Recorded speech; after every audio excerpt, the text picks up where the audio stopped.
अस्सलाम वालेकुम दोस्तों, कैसे हैं आप सब? वालेकुम अस्सलाम सर, ठीक ठाक, कैसे हैं आप? अल्हम्दुलिल्लाह। तो प्रॉबली आज हमारी 100% बल्कि श्योरिटी है कि आज हमारी लास्ट क्लास है और इसके बाद आपका Q2 का फाइनल क्विज होगा। तो हम थोड़ा सा इंतज़ार कर लेते हैं। आप लोग के कुछ क्वेश्चन वगैरह तो वो आप कर सकते हैं ताकि बाकी बच्चे हमें ज्वाइन कर सकें। सर ये लास्ट क्विज जो है ये ऑनलाइन ही होना है जैसे क्विज 1 और 2 हुए?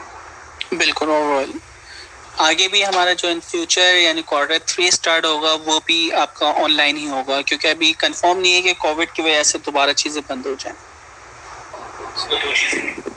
वैसे सर इस क्विज में अभी जो है वो ज़्यादातर प्रोग्रामिंग से रिलेटेड है या थियरी है, क्या होगा? या कॉन्सेप्चुअल है, थोड़ी सी प्रोग्रामिंग है, यानी आप समझो 5% प्रोग्रामिंग होगा, बाकी 95% थ्योरेटिकल है। तो अब उसका पढ़ने का तरीका आपका ये होना चाहिए कि आप एक दफ़ा तमाम चीज़ों को पढ़ें और जो जो इम्पोर्टेंट चीज़ आपको लगे उसको हाईलाइट कर लें। फिर उसी चीज़ को आप दोबारा पढ़ें, जो हाईलाइट हुई हुई चीज़ें हैं उनको मेमोराइज करें कि इनकी क्या मीनिंग थी। ठीक है, तो बहुत आराम से आप ये क्विज निकाल देंगे। तो क्विज मैंने थोड़ा सा लेट ज्वाइन किया। बिल्कुल, अभी तो सिर्फ डिस्कशन चल रही है क्विज वगैरह से पहले में। वही है, क्या पॉइंट मैंने वही मिस कर दिया, मतलब क्या पॉइंट।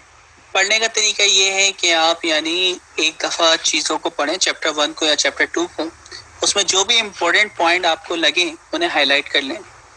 फिर उसी चीज़ जो हाईलाइट आपने की है ना, नेक्स्ट टाइम उसको आप दोबारा पढ़ें और हाईलाइट हुई हुई चीज़ें जो हैं उनको मेमोराइज करने की कोशिश करें। ठीक है, तो नहीं, अभी तक कोई डेट वगैरह फाइनल नहीं हुई। तो आज मैं यानी फाइनल मैनेजमेंट को कहूँगा कि आपका यानी क्वार्टर एंड हो गया, उसके बाद फिर फाइनल तो इसकी डेट वगैरह अनाउंस की जाएगी। आज लास्ट क्लास है। तो क्विज की ड्यूरेशन जो है वो जो पहले क्विज 1 और 2 है वही है या थोड़ा लॉन्ग होगा क्विज, या नंबर ऑफ क्वेश्चंस जो है? नंबर क्वेश्चन आपके फिक्स होंगे, तो लिमिटेड टाइम ही होगा, 45 मिनट्स का, 35 मिनट्स का, तो ज़्यादा लेंथी हम नहीं करेंगे। असल में होता ये है कि ज़्यादा लेंथी जब क्विज हम बनाते हैं ना, तो शुरू के आप जो फोकस होके दे रहे होते हैं ना, 45 से 40 जो क्विज होते हैं उन पे आपकी फुल कंसंट्रेशन होती है, और बाकी के जो होते हैं ना फिर आप बोलते हैं यार बहुत ज़्यादा टाइम हो रहा है, जैसा आप उसको सिलेक्ट कर रहे होते हो। सही। तो इसलिए कोशिश होती है कि हमारी मैक्सिमम 50 से 60 हमारे क्विजों से ज़्यादा ना हो। ठीक। कहाँ सर, कराची है? हाँ, अभी तक तो हम कराची में ही हैं। कैसी लाइफ गुजर रही है वहाँ, बेहतर हुआ है? यार कुछ इलाकों में पानी बहुत ज़्यादा भरा था, तो अल्हम्दुलिल्लाह जहाँ पे हम रह रहे हैं वहाँ पे तो नहीं हुआ, तो खैर बचत है। बाकी ये है कि कुछ यानी रास्ते ऐसे थे जो अभी तक यानी आपको ब्लॉक मिलेंगे, तो बहुत ज़्यादा पानी वगैरह मुख्तलिफ जगहों पे खड़ा हुआ है। सर न्यूज़ में ज़्यादा था, जब वहाँ पूछा है जो रिलेटिव्स रहते हैं तो उनके यहाँ भी कुछ नहीं हुआ हुआ था। हाँ, कुछ स्पेसिफिक एरियाज हैं जहाँ पे हुआ, मैं ये कह रहा हूँ कि वहाँ तो बहुत ज़्यादा आप समझें कि लोगों के नुकसान हुए। DHA में बहुत ज़्यादा हुए, DHA तौहीद कमर्शियल या बल्कि इत्तेहाद जो है ना, तो खयाबान इत्तेहाद के अंदर काफ़ी लोगों का बहुत नुकसान हुआ फेज़ 8 की तरफ, क्योंकि उन्होंने वो समंदर पे ही बनाया था फेज़ 8 ना, तो नुकसान अच्छे खासे हुए।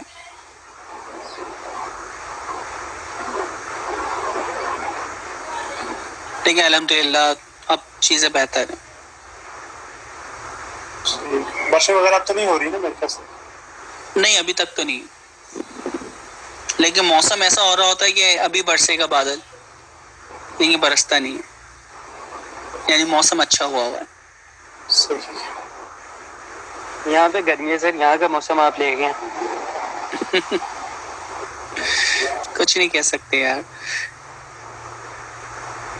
ये डिपेंड करता है। देखिए इस्लामाबाद में ना हरियाली बहुत है, तो वहाँ का मौसम थोड़ा यानी ये है कि अच्छा होता है, नमी वगैरह होती है।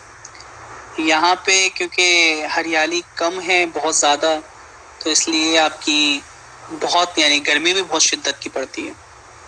और समंदर की हवा जो है वो उसमें की वजह से नमी रहती है।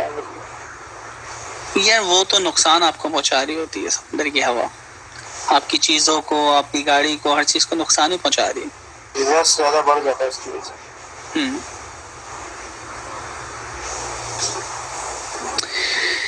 चलें जी, तो हम फिर क्लास को स्टार्ट करते हैं।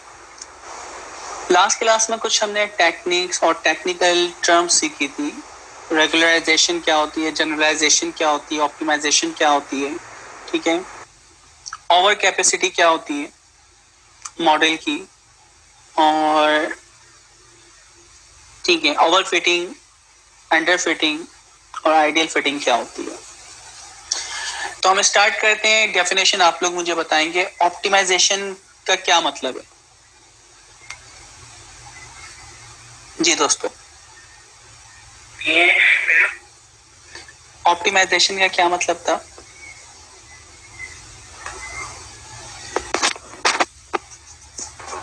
ऑप्टिमाइजेशन से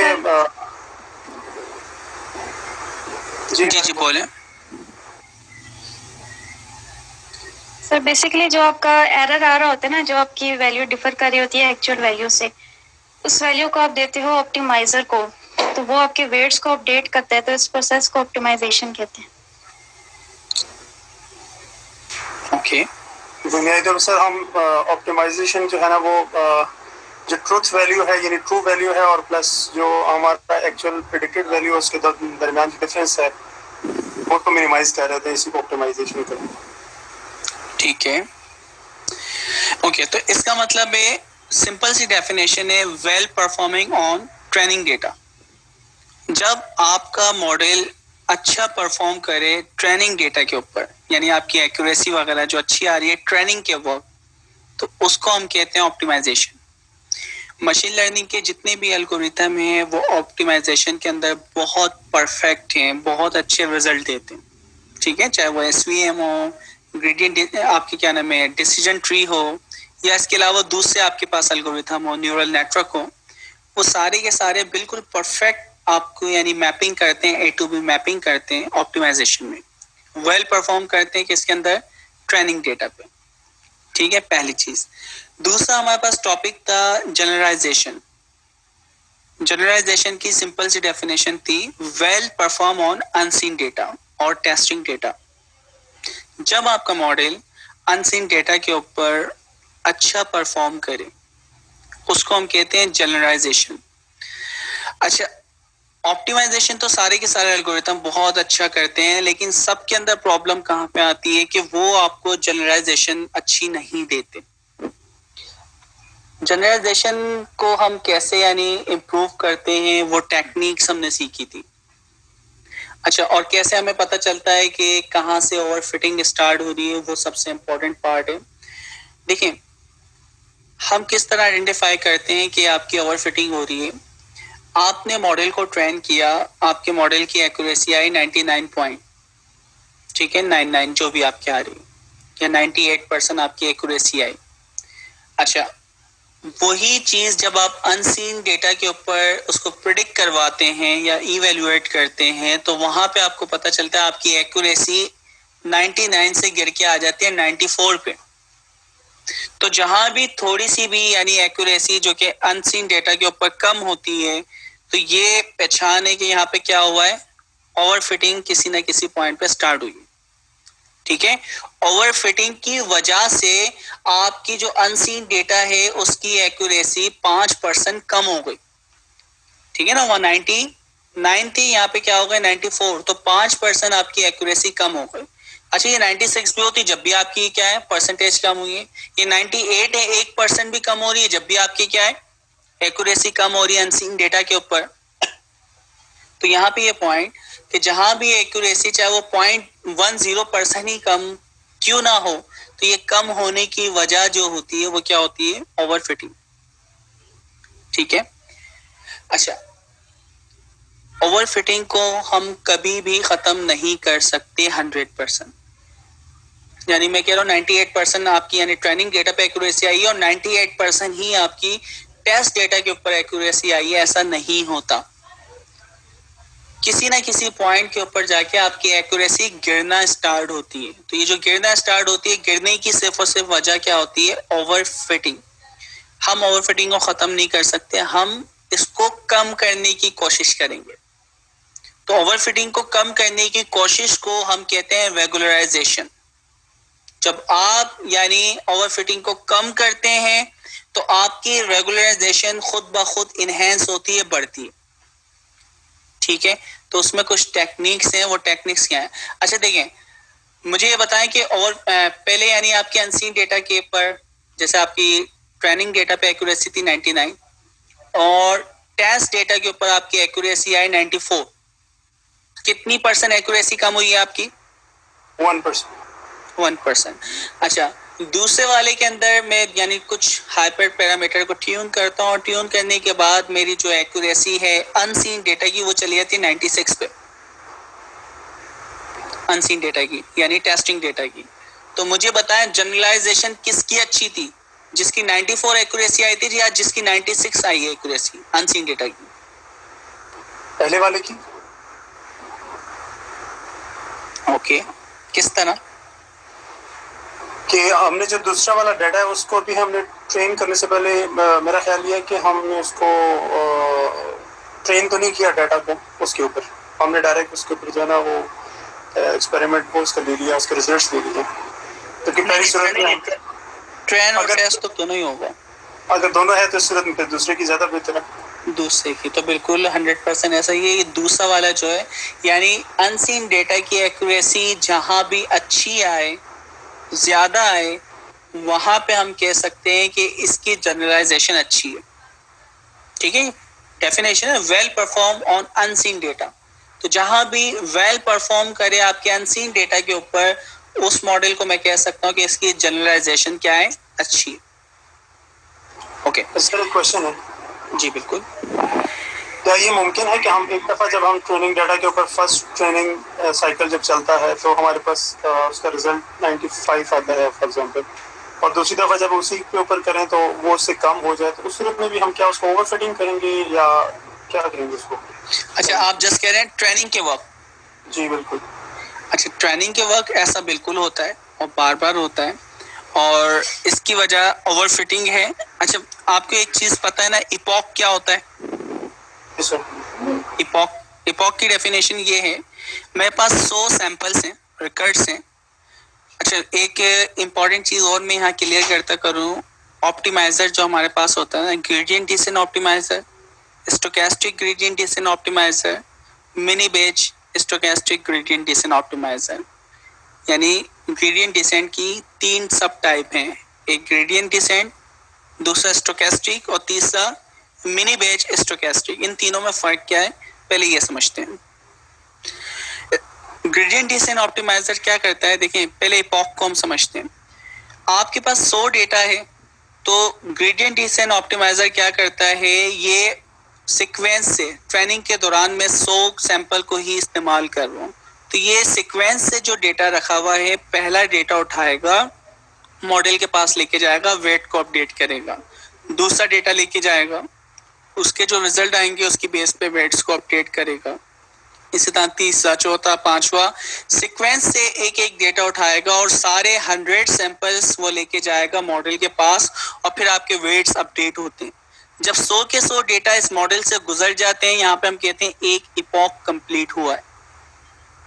ठीक है, फिर उसके बाद दोबारा शुरू से पहली सीक्वेंस से वो डेटा उठाएगा और फिर दोबारा यानी वो क्या करेगा, अपने मॉडल को देगा और फिर आपके क्या होंगे, वेट्स अपडेट होंगे, तो ये दूसरा इपॉक होगा। तो इपॉक क्या होता है ये आपको पता चल गया। और पहला वाला जो मॉडल है उसका नाम था ग्रेडियंट डिसेंट।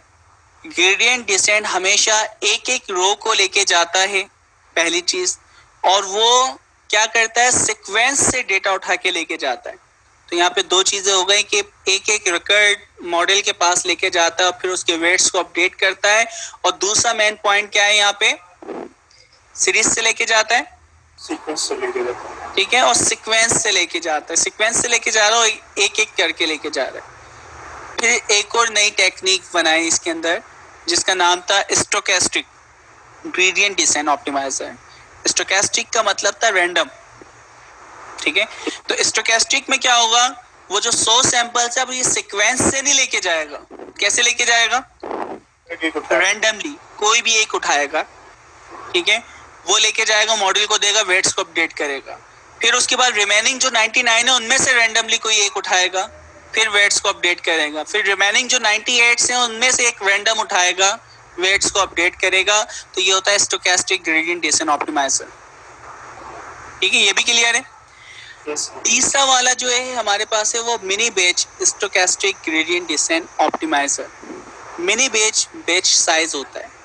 पहले वाले यानी जो दो हमने पढ़े इनमें एक एक उठ के जाता है और वेट्स अपडेट होते हैं, जबकि मिनी बैच के अंदर हम एक साथ एक साइज बना के टेंसर का भेजते हैं कि भाई 10 रोज एक साथ उठा के लेके जाओ, 25 रोज एक साथ उठा के लेके जाओ। तो अब वो एक एक करके नहीं लेके जाएगा।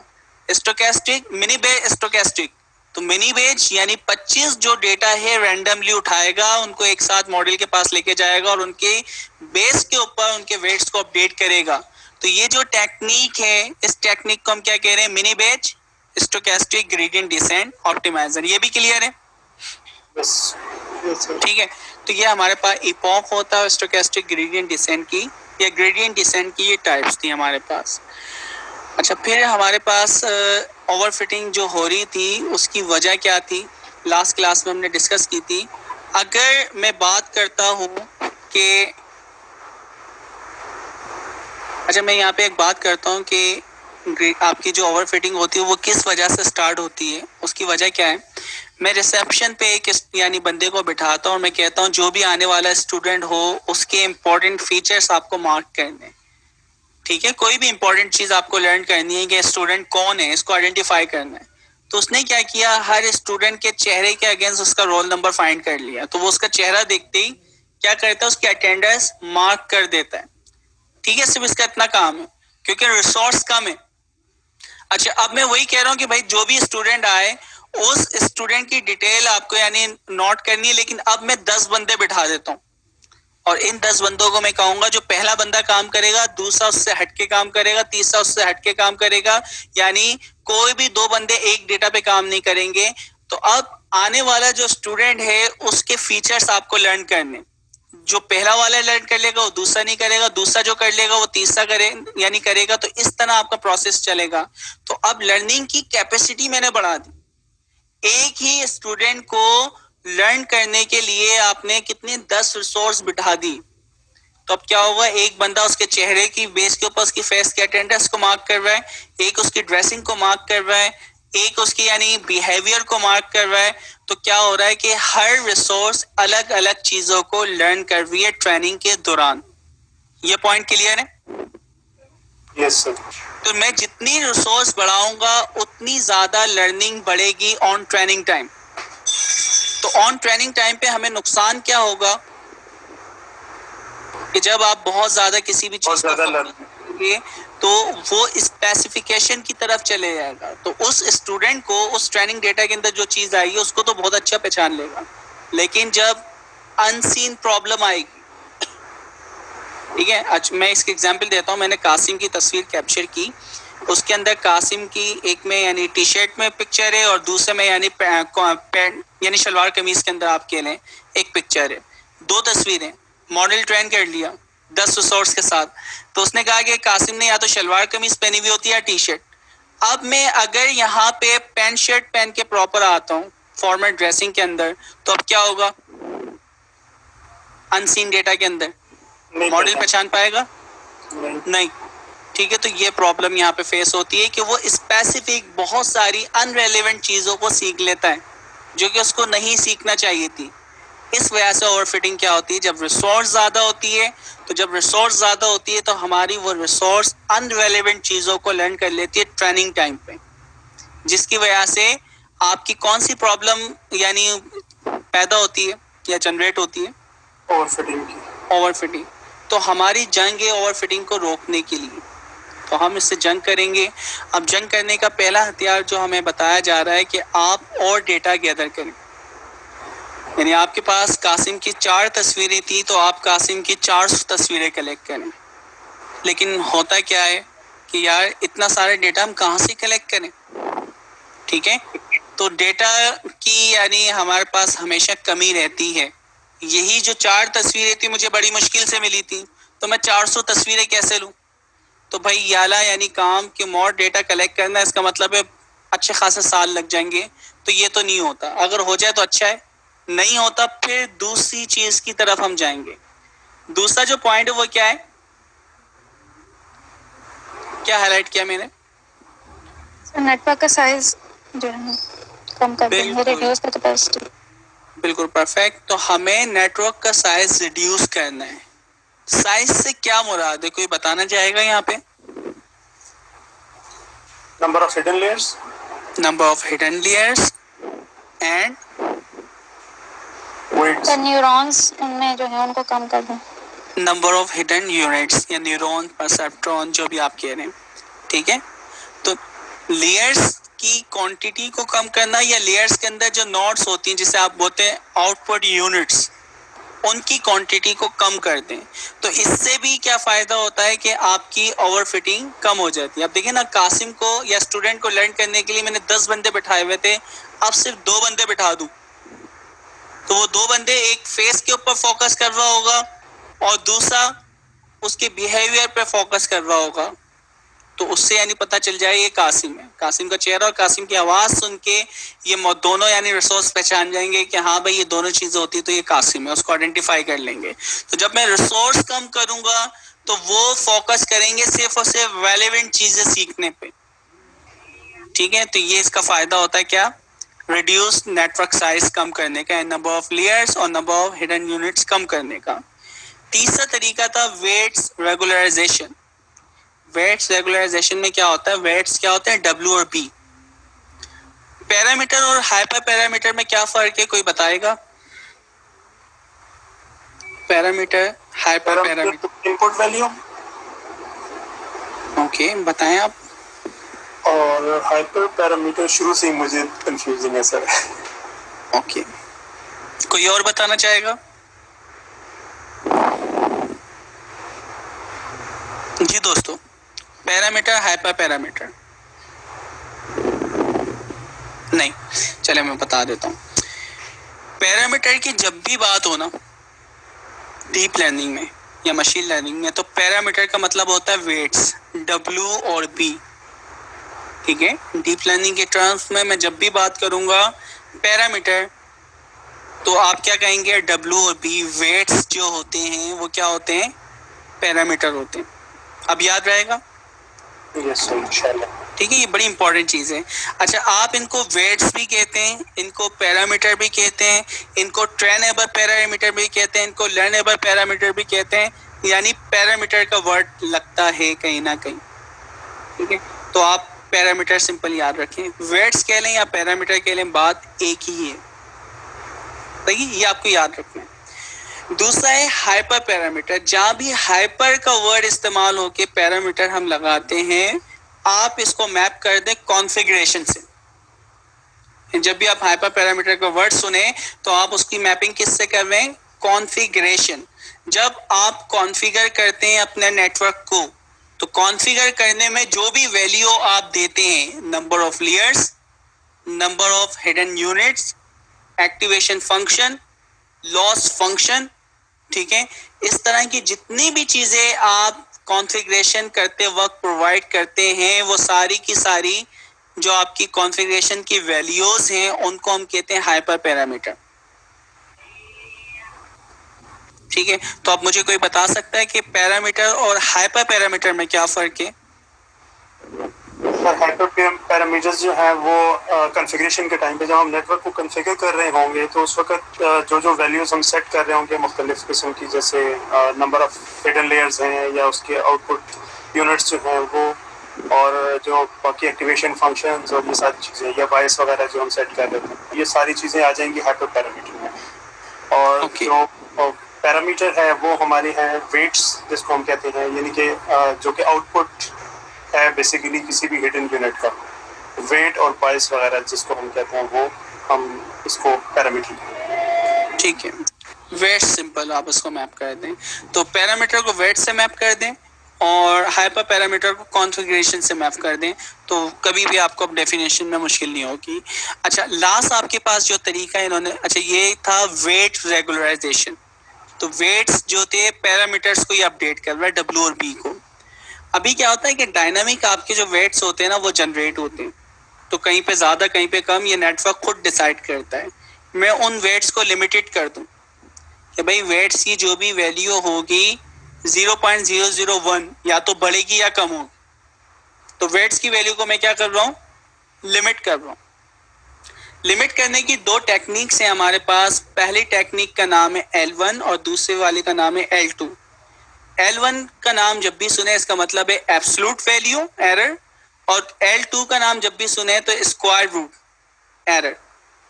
ठीक है, तो ये बस आपके पास है कि वेट्स रेगुलराइजेशन आपकी क्या होती है, वेट्स को आप लिमिट कर देते हैं, यानी डब्ल्यू और बी की वैल्यू जो जनरेट होगी उसकी लिमिटेशन आपने बता दी।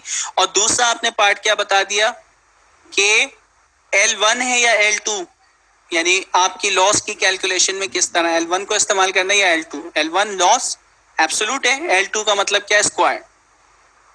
ठीक है, तो वेट को लिमिट करने का क्या क्या मतलब हो कि हम उसको कोई स्टैटिक वैल्यू दे रहे हैं। स्टैटिक वैल्यू आपकी यानी कम या ज्यादा होंगी, तो इससे अब फायदा क्या होगा कि आपके जो भी वेट्स अपडेट होंगे ना, तो ये हर पॉइंट के ऊपर आपकी ओवरफिटिंग को रोकेंगे।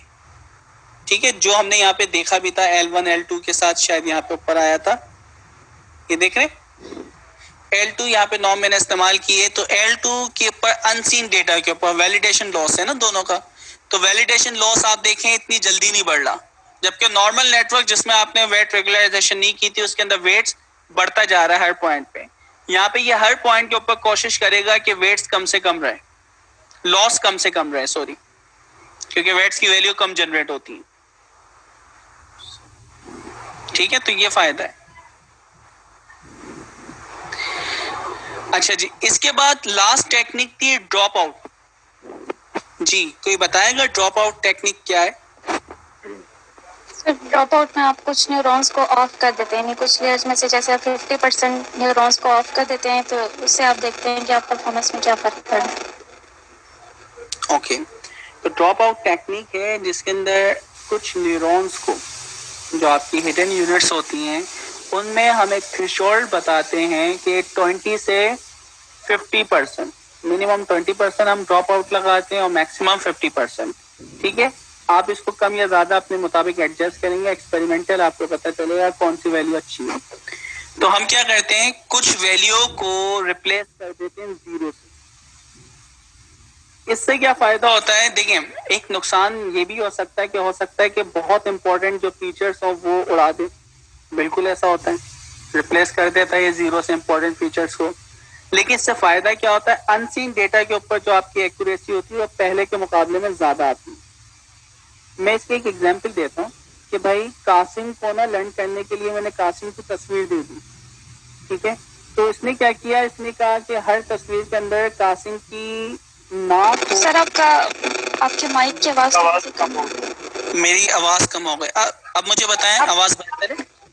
जी सर, ओके, आवाज बेहतर है, चलें ठीक है। तो मैं ये कह रहा हूँ कि भाई कासिम को आइडेंटिफाई करने के लिए मैं एक उसकी पिक्चर देता हूँ और उसके अंदर हम क्या करते हैं, हाँ आपका जो ट्रेनिंग के टाइम ना, वो कासिम की जो एक आंख है ना उसको उसने फोकस कर लिया कि ये आंख होगी तो ही कासिम होगा। ठीक है, उसने फोकस क्या किया हुआ, एक आंख के पैटर्न को। तो हम क्या करते हैं, ड्रॉप आउट जब अप्लाई करते हैं तो वो रैंडमली कभी कान को मिस कर देता है, कभी आंख को मिस कर देता है, कभी हाथ को मिस कर देता है। तो अब अगर कासिम मिलता है जिसकी एक आंख, नाक या कोई भी एक पार्ट कम है उस तस्वीर में, तो हमारा मॉडल इस काबिल होगा, उसको प्रेडिक्ट कर सकता है। क्यों? क्योंकि उसने ट्रेनिंग के वक्त ये सीखा हुआ होता है कि कोई ना कोई चीज मिस हो सकती है। तो ड्रॉप आउट हमेशा हम कहाँ पे अप्लाई करते हैं, ट्रेनिंग और टेस्टिंग पे अप्लाई करते हैं या जस्ट किसी पर्टिकुलर पोर्शन पे अप्लाई होता है ड्रॉप आउट? ट्रेनिंग ठीक है, तो ये फर्ज है कि हम जो ड्रॉप आउट टेक्निक इस्तेमाल करते हैं वो सिर्फ ट्रेनिंग टाइम पे अप्लाई होती है, ठीक है। और इसका जो थ्रेशोल्ड है वो कितना है? 20 से 50। 20 से 50, ठीक है। तो इस टेक्निक से भी बहुत फायदा होता है आपकी। क्या इससे कम होती है? कम क्या होती है और बढ़ती क्या चीज है? लॉस कम हो जाता है। ओवरफिटिंग क्या होता है? बढ़ता है, कम कम होता है। और इंक्रीज क्या होती है? एक्यूरेसी एक्यूरेसी किस चीज की? टेस्ट डेटा की टेस्ट डेटा की, जिसको हम क्या कहते हैं? वैलिडेशन जनरलाइजेशन, ठीक है। तो जनरलाइजेशन आपकी अच्छी होती है। ओके, कोई क्वेश्चन कुछ पूछना चाह रहा है? Yes sir. इमेजेस जो हमारे पास आती हैं डिफरेंट पिक्सल साइजेस की, उसका हिडन लेयर से कोई ताल्लुक होता है? यानी उसके हिसाब से हम हिडन लेयर सेट करें? नहीं, हिडन लेयर से ताल्लुक नहीं होता है, इसका ताल्लुक होता है इनपुट लेयर से, ठीक है। इनपुट लेयर से तो डायरेक्टली इसका ताल्लुक होता है। और अब यानी आपने, बल्कि हमने पहली क्लास में देखा था कि आप किसी भी साइज की इमेज लें, तो जब मैं उसको लोड करवाता, टेंसर में कन्वर्ट करवाता, तो न्यूरल नेटवर्क खुद उनको सेम साइज पे करवाता, याद है? यस डॉग एंड कैट की हमने जो एग्जांपल दी, यस सर। ठीक है। तो इनपुट लेयर से तो डायरेक्टली कोरिलेटेड, ठीक सर। चलिए ग्रेट। अच्छा, अब सर एक क्वेश्चन है, आपने कहा था कि ये ड्रॉप आउट को हम टेबुलर डाटा जो है इस पे अप्लाई कर सकते हैं, उसमें इसको टेस्टिंग में कर सकते हैं या उसमें भी ट्रेनिंग में ही अप्लाई करेंगे? ड्रॉप आउट में जहां भी इस्तेमाल करूं, चाहे वो इमेज डेटा हो या ऑडियो डेटा हो, कोई भी टेक्स्ट डेटा हो, किसी भी किस्म का डेटा हो, ड्रॉप आउट जब भी हम अप्लाई करेंगे वो सिर्फ और सिर्फ अप्लाई होगा किसके ऊपर? ट्रेनिंग डेटा पे। अच्छा, ठीक है, सिर्फ ट्रेनिंग सिर्फ ट्रेनिंग डेटा। तो टेक्निक बनाई गई है सिर्फ ट्रेनिंग के वक्त अप्लाई होती है, तो इससे हमें फायदा होता है कि अनसीन डेटा पे रिजल्ट अच्छे मिलते हैं। ठीक हो गया। अच्छा, अब हम बात करते हैं universal work flow of machine learning. अब मैं स्पेसिफिक डीप लर्निंग की बात नहीं कर रहा, मैं बात कर रहा हूँ इसकी यानी पेरेंट फील्ड की, जो है मशीन लर्निंग, जो कि बहुत वसी फील्ड है। तो जब भी मैं मशीन लर्निंग के किसी भी एल्गोरिथम पे काम करूँ, चाहे वो रीइंफोर्समेंट लर्निंग हो, वो आपकी यानी सेल्फ सुपरवाइज लर्निंग हो, अनसुपरवाइज लर्निंग हो या सुपरवाइज लर्निंग हो, किसी भी किस्म की लर्निंग या कोई भी प्रॉब्लम हो मशीन लर्निंग की, मैं उसको सॉल्व करता हूँ। कोई सा भी एल्गोरिथम इस्तेमाल करूँ, मैं इसको डिसीजन ट्री से करूँ, मैं इसको रैंडम फॉरेस्ट से करूँ, मैं इसको एसवीएम से करूँ, बेशुमार एल्गोरिथम हमारे पास मौजूद है। मैं कोई भी एल्गो यहाँ पे इस्तेमाल करूँ तो मैं मशीन लर्निंग पे काम कर रहा हूँ। जब भी आप मशीन लर्निंग पे काम करेंगे तो किस तरह आपको काम करना है, ये बहुत इंपॉर्टेंट है। अच्छा, तो हम स्टार्ट करते हैं। सबसे पहली चीज, जब भी आप कोई भी काम करते हैं, आपका पहला जो फोकस होगा, जो आपको पहला पॉइंट फाइंड करना है कि आपका इनपुट डेटा क्या होगा, ठीक है। अब मैं आपको एक एग्जांपल के साथ लेके चलता हूँ, आप मुझे बताएंगे उसमें मेरा इनपुट क्या होगा। मैं चाह रहा हूँ फेसबुक से कुछ कमेंट्स हुए हुए हैं, उनको उठा के पोस्ट के ऊपर, और आप मुझे ये बताएं कि ये पॉजिटिव यानी कमेंट्स हैं या नेगेटिव कमेंट्स हैं या ये नॉर्मल कमेंट्स हैं। कितनी क्लासें यहाँ पे? 3 क्लासें हो। 3। ठीक है। अच्छा, अब मुझे बताएं कि वहां से मैं क्या उठा रहा हूँ, पोस्ट से क्या उठाए जा रहे हैं? कमेंट्स। ठीक है, तो अब मुझे बताएं कि हमारा डेटा किस टाइप का है? टेक्सचुअल डेटा, ठीक है, परफेक्ट। अच्छा, अब हम क्या कर रहे हैं? पहला हम काम कर रहे हैं कि हम एक स्कूल के लिए एप्लीकेशन बना रहे हैं कि सीसीटीवी कैमरास जितने भी लगे हुए हैं, स्टूडेंट जिस सीसीटीवी कैमरास के सामने से गुजरे उसकी वो लोकेशन हमारे पास मार्क हो जाए कि किस वक्त स्टूडेंट किस पोर्शन में था, वो कैंटीन में था, वो क्लास में था, या वो किस वक्त स्कूल की बिल्डिंग के अंदर दाखिल हुआ। तो मुझे बताएं कि हमारा जो इनपुट होगा वो क्या होगा, उसकी टाइप क्या होगी? वीडियो है, वीडियो का मतलब है फ्रेम है, फ्रेम में क्या होती है? पिक्चर। तो हमारा जो टाइप है वो किस फॉर्म में जा रहा है? पिक्चर फॉर्म में। तो ये आपको आइडेंटिफाई करना आना चाहिए। अच्छा, मैंने एक सेंसर लगाया हुआ है जो रूम का टेम्प यानी आपको टेम्परेचर बताता है, ठीक है, तो मुझे बताया अब नंबर किस फॉर्म में, डेटा इनपुट किस फॉर्म में? कलर की फॉर्म में स्केलर होगा, स्केलर है, बिल्कुल, एक वैल्यू आ रही है, और क्या है, वो नंबर होगा, नंबर होगा वो। ठीक है, तो डायरेक्ट वेक्टर हुआ आ रहा है। तो ये चीज आपको आइडेंटिफाई करना आना चाहिए, आपका डेटा क्या है, आपका साउंड डेटा है, आपका इमेज डेटा है, आपका वीडियो है, एक्स वाई जी कोई भी फॉर्म आपकी हो सकती है। तो पहला आपका इनपुट क्या होगा। अच्छा, फिर दूसरी चीज आप इससे प्रिडिक्ट क्या करवाना चाह रहे हैं, ये बहुत इंपॉर्टेंट उसका सवाल यानी दूसरा आपका क्वेश्चन होगा। मुझे ये बताएं, जब मैं सीसीटीवी कैमरा से स्टूडेंट की मुख्तलिफ लोकेशन को ट्रेस कर रहा था, तो हर स्टूडेंट की लोकेशन को ट्रेस किया जा रहा है, आउटपुट क्या होना चाहिए स्टूडेंट की? कि स्टूडेंट इस वक्त किस लोकेशन पे, ठीक है, तो आउटपुट हम क्या रखें? आउटपुट लोकेशन तो भाई कैमरे की फिक्स है, वो जो कैमरा उसको पिक करेगा उसको क्लासिफाई कर लेगा, ठीक है। ऐसी फॉर्म में होगा उसका कि जगह का नाम होगा ना, जैसे अगर सर लेबल होगा, लेबल होगा, स्टूडेंट का नाम, स्टूडेंट का नाम होना चाहिए या उसका रोल नंबर आप कह सकते हैं, ठीक है, क्योंकि कैमरा जहाँ लगा वो जिस कैमरे से कैप्चर होगी वो तो डायरेक्टली हमें पता है इस कैमरे से कैप्चर हुई है, तो ये क्या है, कैंटीन का कैमरा है, तो वो तो हम खुद ही यानी स्टैटिक वैल्यू दे सकते हैं।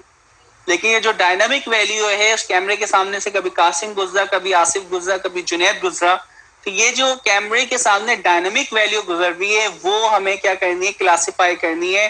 तो ये जो लेबल था कासिम आसिफ, तो मैं या तो उसके नाम से उसको लेबल कर सकता हूँ या उसके अगेंस्ट उसके रोल नंबर से उसको मैं क्या कर सकता हूँ, उसको लेबल कर सकता हूँ, ऐसा ही है, यस, ठीक है। अच्छा, तो हमारा आउटपुट क्या होगा यहाँ पे, टेक्स्ट, टेक्स्ट है, लेबल है, कोई नंबर, न्यूमेरिकल नंबर भी हो सकता है, ठीक है। तो ये आपको आइडेंटिफाई करना आपका आउटपुट क्या होगा। अच्छा, अब जब ये चीजें पता चल गई कि भाई मुझे हर स्टूडेंट की तस्वीर चाहिए ट्रेनिंग के लिए और हर बंदे का रोल नंबर चाहिए, तो तीसरा जो हमारा इंपॉर्टेंट यानी कंसर्न होगा वो किसके साथ होगा, क्या ये डेटा मौजूद है, ठीक है। तो हम उस स्कूल से उससे डेटा मालूम करेंगे कितने स्टूडेंट की तस्वीर है, उनके रोल नंबर विद लेबल आपके पास पड़े हुए, तो वो हम यहाँ पे लेंगे। तो ये भी चीज क्लियर है जी दोस्तों? जी सर, ठीक है, ये चंद इंपॉर्टेंट आपके पास क्वेश्चन थे, फिर हम आगे चलते हैं।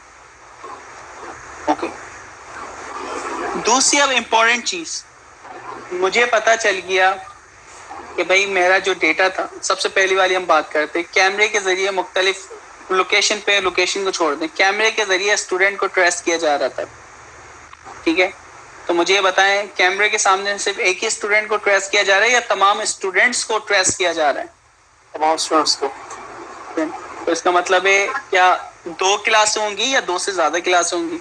2 से ज्यादा होंगे। 2 से ज्यादा, तो 2 से ज्यादा क्लासेस को हम क्या कहते हैं?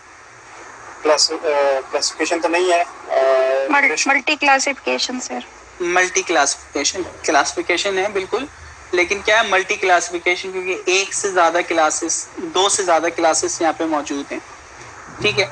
अच्छा, चले मैं ये कहता हूँ कि हम जो फेसबुक से पोस्ट की कमेंट्स उठा रहे थे उसके अंदर सिर्फ हम पॉजिटिव और नेगेटिव कमेंट्स को क्लासिफाई कर रहे थे, ठीक है। तो ये हमारी जो प्रॉब्लम होगी किसमें फॉल करेगी? Binary classification. बाइनरी क्लासिफिकेशन, ठीक है। अच्छा, मैं अगर कहता हूँ कि भाई एक बंदे की मैं तस्वीर दिखाता हूँ और उस बंदे की मुझे एज बताओ दिन के अंदर कि कितने दिन का है, डेज के अंदर,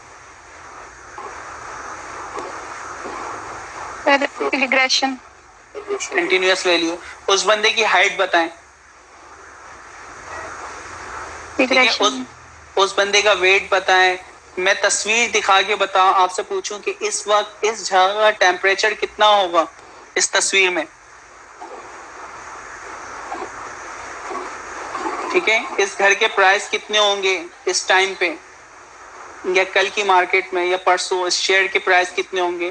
तो जहां भी वैल्यू कंटिन्यूअस वैल्यू, अच्छा ये दोनों का फर्क पता है, कंटिन्यूअस और डिस्क्रीट वैल्यू के दरमियान फर्क क्या होता है जी दोस्तों? कंटिन्यूअस सर, कंटिन्यूअस और डिस्क्रीट वैल्यू का फर्क पता है मुझे। सर कंटिन्यूस इंटीजर वैल्यूज जैसे होती हैं, पॉइंट्स में भी आ सकती हैं, आपके पास किसी भी टाइप की आ सकती हैं, और डिस्क्रीट में फिक्स क्लासेस हैं जैसे 10, 20, 30, 40, मतलब इस तरह। ओके, कंटीन्यूअस टाइम बेस्ड होती है। कंटिन्यूअस टाइम बेस होती है, इंटरवल, ठीक है। ओके, अब इसको ना थोड़ा सा और आसान हम करते हैं। देखें, कोई भी यानी दो इंटरवल के दरमियान आपको फर्क पता हो कि हमेशा इतना ही फर्क आना है, तो वो वैल्यू होती है डिस्क्रीट। जैसे आप देखें 1 2 3 4 5 6, तो 1 के बाद क्या आएगा 2, 2 के बाद क्या आएगा 3, ये कांस्टेंट है। इनके दरमियान का इंटरवल फिक्स है कि 1 के बाद डायरेक्टली हमेशा क्या आना है 2 आना है, 2 के बाद क्या आना है 3 आना है, ठीक है। ए आना है, बी आना है, सी आना है, डी आना है। तो ए बी सी डी ये आपके क्या है, फर्क लेबल्स हैं। एप्पल, डॉग, उनकी सीक्वेंस आगे पीछे हो सकती है, लेकिन आपको पता है ये क्या है, एक लेबल है। तो नंबर की फॉर्म में अगर बात करते हैं, उसका इंटरवल हमें फिक्स पता हो और हमें पता है कि इतना ही इंटरवल का फर्क आएगा, तो उसे हम कहते हैं डिस्क्रीट वैल्यू। इसी तरह ए बी सी डी या कोई भी लेबल, कासिम, हमजा, जुनैद, कोई भी नाम है, कोई भी लेबल हो किसी भी ऑब्जेक्ट का, उसको भी हम क्या कहते हैं, उसको भी हम कहते हैं डिस्क्रीट वैल्यू। कंटीन्यूअस वैल्यू की सिर्फ और सिर्फ ये पहचान है कि पहली चीज ये फ्लोट नंबर होगा, पॉइंट्स के अंदर नंबर आता है। और अगर मैं आपको कहूं 1 और 2 के दरमियान कितने इंटरवल्स आ सकते हैं, तो आप, मैं कह सकता हूं 1.00005, ठीक है, या 1.0000007। तो इंटरवल की कोई लिमिट नहीं है, ऐसा ही है। तो ये जो वैल्यू जहां पे इंटरवल डिफाइंड नहीं है, कितने इंटरवल्स आ सकते हैं 1 और 2 के दरमियान, तो ये क्या है, कंटिन्यूअस वैल्यू। और जहां भी वैल्यू आप पॉइंट्स के अंदर फ्लोटिंग नंबर देखें, पॉइंट्स के अंदर कोई भी नंबर लिखा हुआ देखें, आप कह सकते हैं कि ये नंबर क्या है, आपका कंटिन्यूअस वैल्यू। हम ये कह सकते हैं सर कि जो सर्टेन वैल्यूज होंगी वो डिस्क्रीट होंगी, मतलब जो हम बता सकते हैं कि जी इसके बाद एग्जैक्ट वही पैटर्न आएगा। और जहाँ हमें पैटर्न अननोन हो यानी अनसर्टेनिटी हो, तो वहाँ पे हम उसको कॉन्टिन्यूस कहेंगे रिस्पेक्टिव ऑफ। जहाँ इंटरवल का हमें पता ही नहीं है ना कि कितना इंटरवल आ सकता है इन दो के दरमियान, क्योंकि वो प्रेडिक्शन हो रही है ना।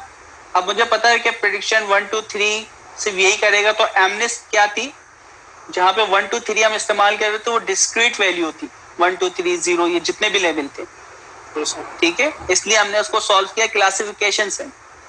और अगर यही नंबर होता कंटिन्यूअस वैल्यू, कि भाई 2.7 भी आ सकता है, 6 भी आ सकता है, 5 भी आ सकता है, उसकी कोई रेंज ही हमें नहीं पता। तो जहाँ रेंज नहीं पता होती कि इस घर के कितने प्राइस होंगे, तो वहां पे हम क्या इस्तेमाल कर रहे थे, रिग्रेशन, ठीक है। तो अब एक एक को हम जरा डिस्कस करते हैं। पहली चीज है बाइनरी क्लासिफिकेशन।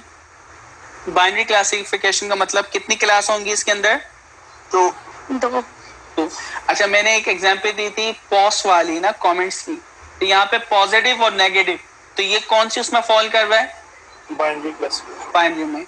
अच्छा, स्टूडेंट की अटेंडेंस मार्क्स करने के लिए जो उसको रिकॉग्नाइज किया जा रहा था, तो वहां पे एक से ज्यादा स्टूडेंट थे, तो वो कौन सी उसमें आएगी, बाइनरी में आएगा या इसके अलावा किसी और क्लासिफिकेशन के अंदर फॉल करेगा।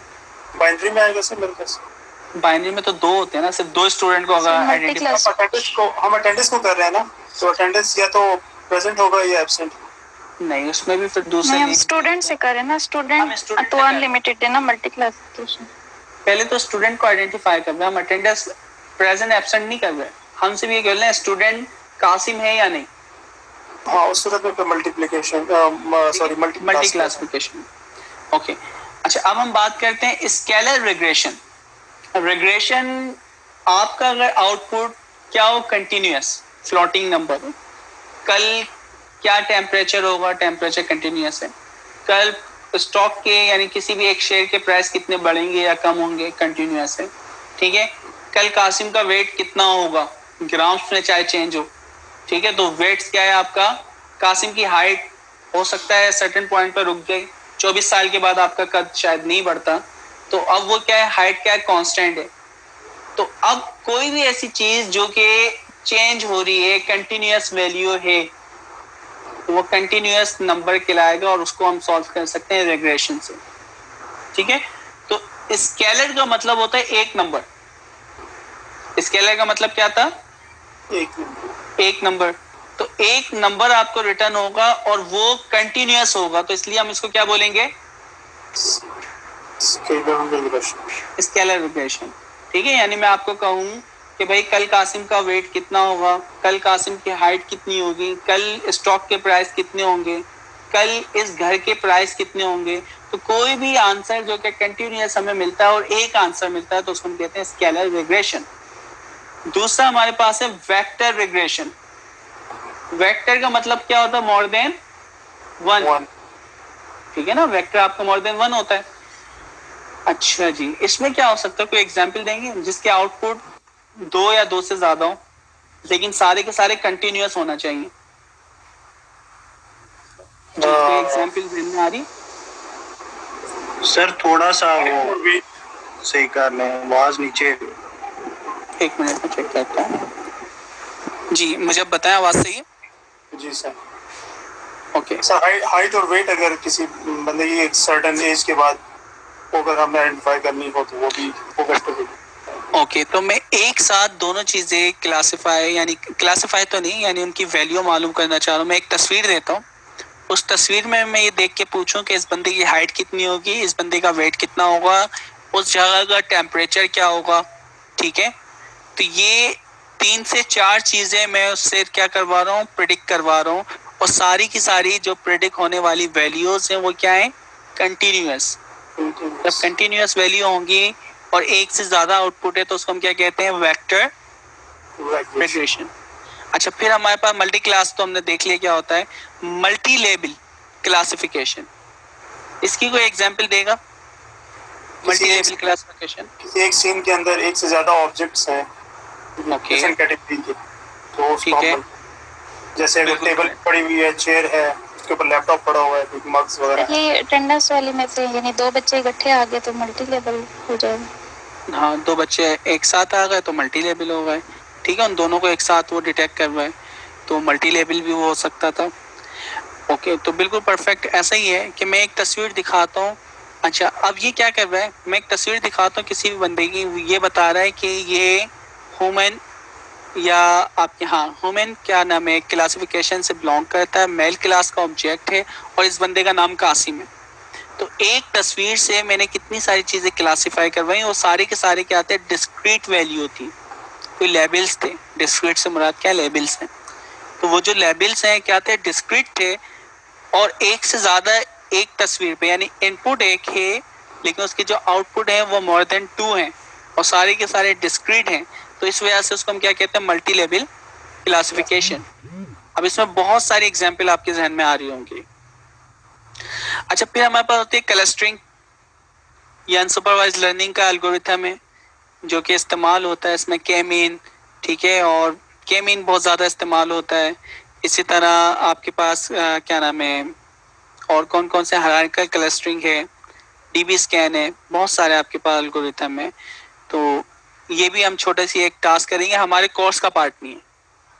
ठीक है, लेकिन मैं आपको, क्योंकि आप जब जाते हैं ना डेटा साइंस तो सबसे पहले टास्क यही करना होती है, आपको डेटा दिया जाता है तो डेटा को अच्छे से समझने के लिए आपको क्लस्टरिंग वगैरह करना पड़ती है। तो क्लस्टरिंग होती है। फिर आपके पास क्या है? जनरेशन। जनरेशन क्या था? मैं एक पिक्चर देता हूँ और मैं कहता हूँ इस पिक्चर को डिस्क्राइब करें।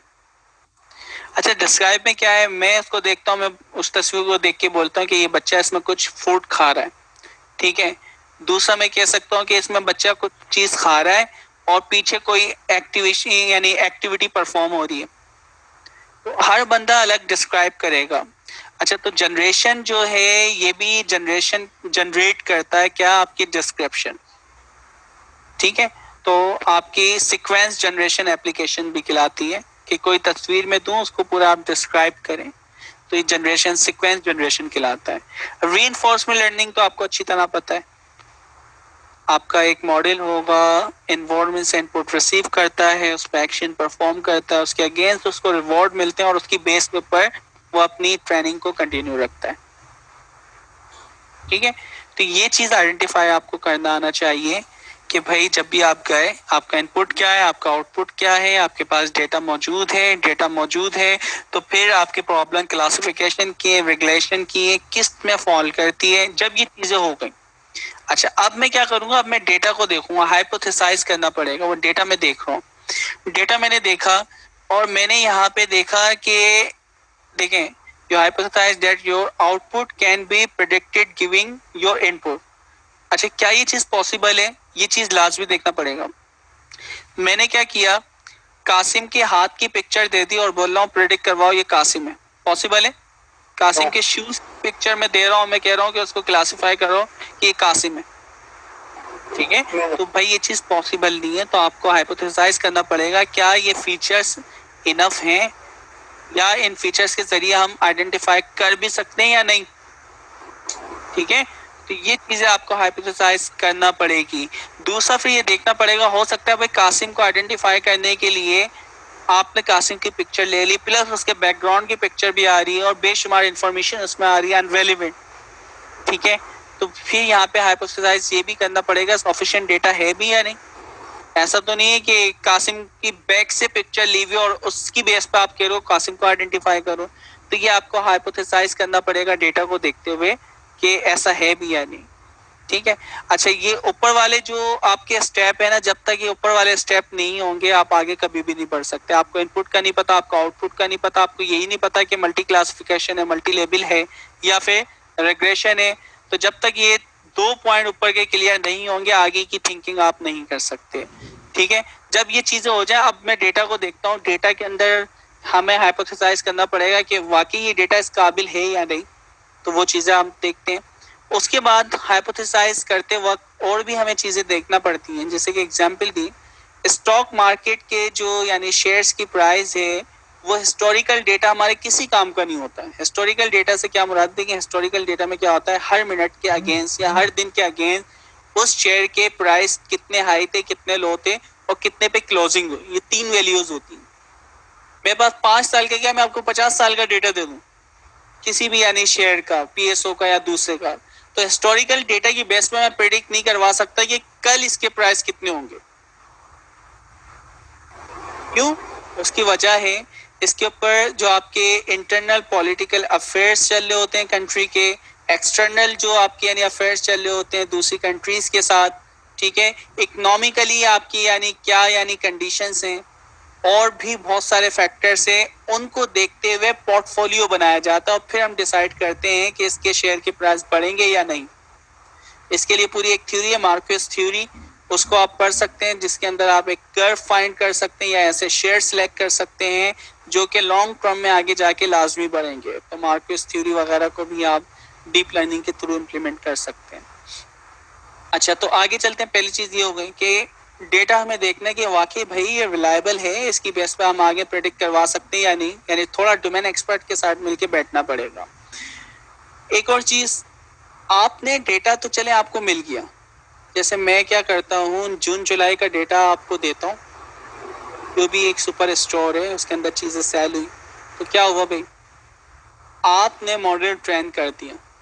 अच्छा ट्रेन करने में आपको 4 से 5 महीने लग गए, मुझे आपने नवंबर में दिया और कह रहे हैं इसको डिप्लॉय कर दें आपके स्टोर में, जो भी बंदा आएगा ना उसको ये दिखाना उसकी हिस्ट्री के बेस के ऊपर कि उसने ये खरीदा था, वो ये चीज और खरीद सकता है, तो रिकमेंडेशन सिस्टम बना दिया। अब मुझे ये बताएं कि ये रिकमेंडेशन सिस्टम जो कि जून जुलाई के डेटा के ऊपर ट्रेन हुआ है, नवंबर दिसंबर के अंदर क्या सही प्रेडिक्शन करेगा? जी दोस्तों। नहीं सर, क्योंकि उसमें नहीं, मौसम का seasonal। भी इफेक्ट होता है ना, उसकी चॉइस मैटर डिफरेंट हो सकती है हर बार। बिल्कुल, तो सीजनैलिटी यहाँ पे बहुत इंपॉर्टेंट है, बहुत मैटर करती है कि गर्मियों के हिसाब से जो कपड़े आपने बेचे थे अब वो सर्दियों में नहीं बिक सकते, ठीक है? तो सीजनैलिटी इफेक्ट बहुत आते हैं, तो हमारे पास कम से कम 2 से 3 साल का डेटा होना चाहिए जिसकी बेस के ऊपर हम अपने मॉडल को बेहतर ट्रेन कर सकें। तो ये चीजें हमें देखनी होती है। फिर आगे हम चलते हैं। Okay, choosing a measure of success, ये बहुत इंपॉर्टेंट चीज है कि मेजर ऑफ सक्सेस। अभी तक आपने जो मेजर ऑफ सक्सेस देखा वो क्या देखी? एक्यूरेसी। ऐसे ही है ना, आपने ट्रेनिंग की एक्यूरेसी देखी, टेस्टिंग की एक्यूरेसी देखी और लॉस देखा, ये 2 चीजें देखी। इसके अलावा कोई चीज पे आपने डिस्कस किया? नहीं, हमने इन पे ही अभी फोकस किया है।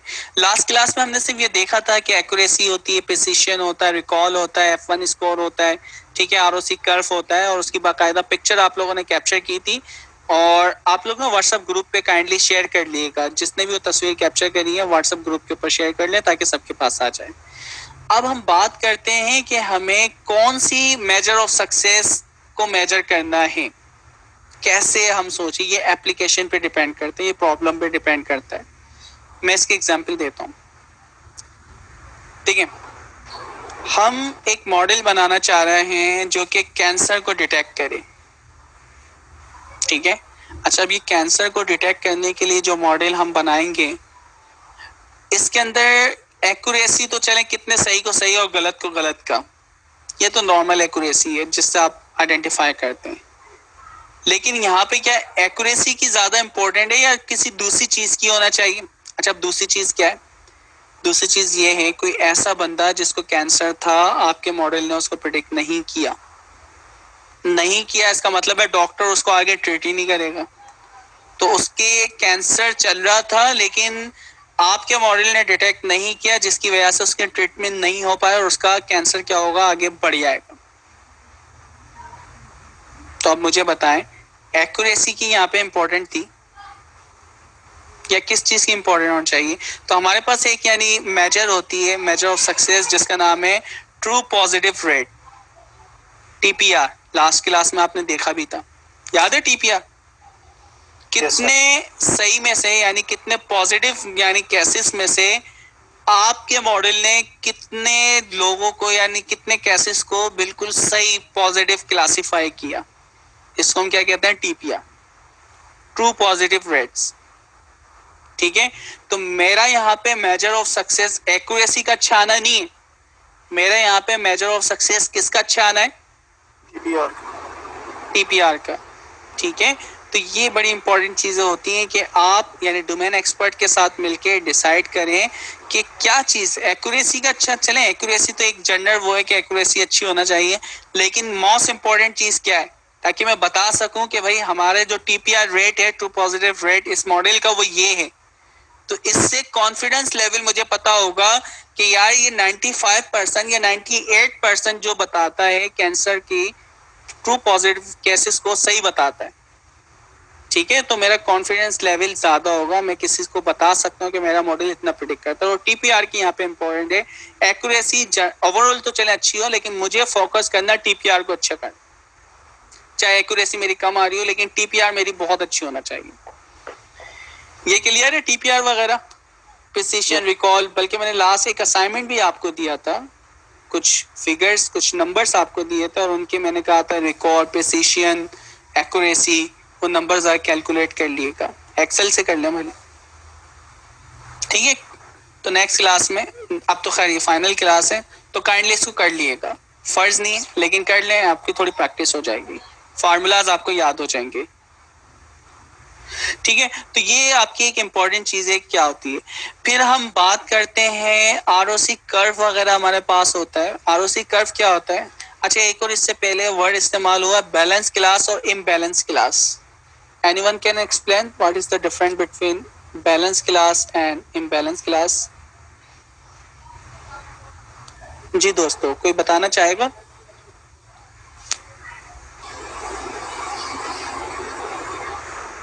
बैलेंस क्लास, इम्बैलेंस क्लास,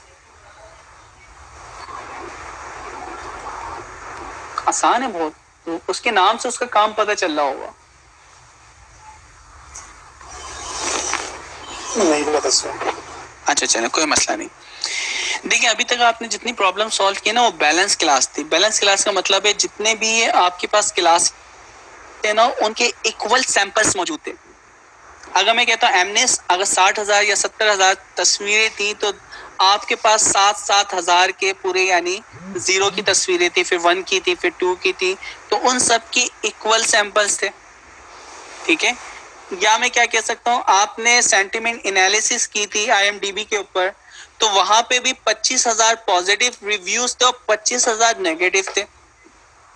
तो इसका मतलब क्या हुआ, जितनी भी नंबर ऑफ क्लासेस हैं उनके नंबर ऑफ सैंपल्स अगर इक्वल हों तो उन्हें हम क्या बोलते हैं? Balance class balance.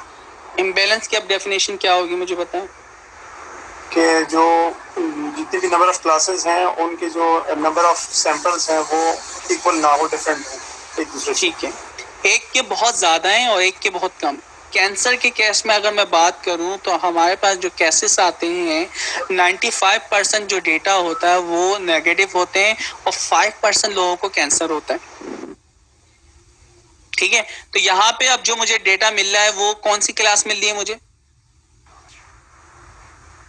यानी जो डेटा है जी 95% आपका नेगेटिव है और इम्बैलेंस है ये। तो इम्बैलेंस है। अच्छा, इम्बैलेंस में प्रॉब्लम क्या होती है कि ट्रेनिंग के वक्त नेगेटिव जितने पैटर्न है उनको तो बहुत अच्छा लर्न कर लेगा, जो पॉजिटिव वाले हैं जिनको कैंसर है उनके लिए क्या होगा, वो एक्सक्लूड कर देगा उसको या उनको एक्सक्लूड कर देगा, प्रॉब्लम आ जाएगी। तो अब क्या करें, तो फिर बहुत सारी हमारे पास टेक्निक्स होती हैं जिनसे हम इम्बैलेंस क्लास की प्रॉब्लम को सॉल्व कर सकते हैं। ठीक है, तो उनको हम बाद में डिस्कस करेंगे क्या होती हैं। तो FP ट्री टेक्निक्स है उनको हम इस्तेमाल करते हैं और कुछ और टेक्निक्स हैं तो उनको हम ज़रा बाद में डिस्कस कर लेंगे। हम नेगेटिव पॉजिटिव बनाते हैं, पॉजिटिव को नेगेटिव भी बनाते हैं, तो कुछ टेक्निक्स हैं उनको हम बाद में जब करेंगे इम्बैलेंस क्लास फेस, तो 6 से 7 कुछ टेक्निक्स हैं हम लोग उनको करके देखेंगे। अभी तो ये वर्ड क्लियर होना चाहिए कि बैलेंस और इम्बैलेंस क्लास में क्या फ़र्क होता है। तो ये वर्ड आपको याद रहेगा, बैलेंस और इम्बैलेंस क्लास। ROC कर्व होता है, ROC कर्व हमें यही बताता है, एक कर्व होता है कि भाई पूरा आपका कर्व बना हुआ है, ये पॉजिटिव है ये नेगेटिव है। ROC कर्व उसमें बताता है कितने पॉजिटिव को पॉजिटिव बोला और कितने नेगेटिव को नेगेटिव। तो एक प्रेडिक्शन का कर्व होता है और एक कर्व किसका होता है, दूसरा कर्व आपका होगा रियल वैल्यू का, तो उस कर्व को हम कहते हैं ROC कर्व। तो